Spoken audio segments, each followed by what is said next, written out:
ہر سو رحمت کا سایہ ہے قربانی کا موسم. اعوذ باللہ من الشیطان الرجیم، بسم اللہ الرحمن الرحیم.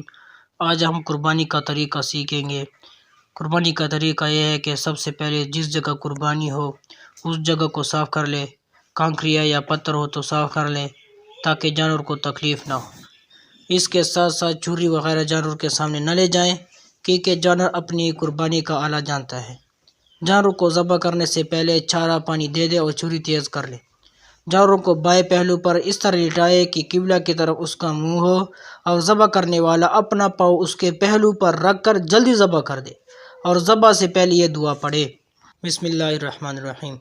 انی وجہت وجہی للذی فطر السماوات والارض حنیفا وما انا من المشرکین.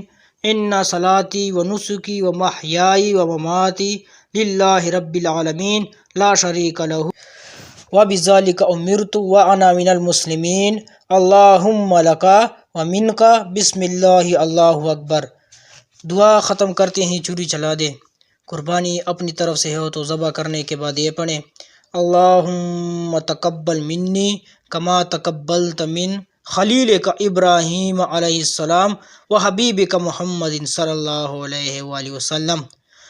قربانی کے وقت چاروں رگیں کاٹیں یا کم سے کم 3، اس سے زیادہ نہ کاٹے کہ چھری مہری تک پہنچ جائے.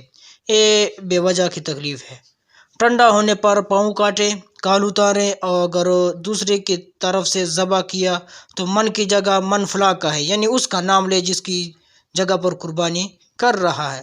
اور اگر مشترک جانور ہو تو جیسے گائے ہو گیا، اونٹ ہو، بھینس ہو تو من فلاں کی جگہ سب شریکوں کے نام لے جنہوں نے شرکت کی ہے.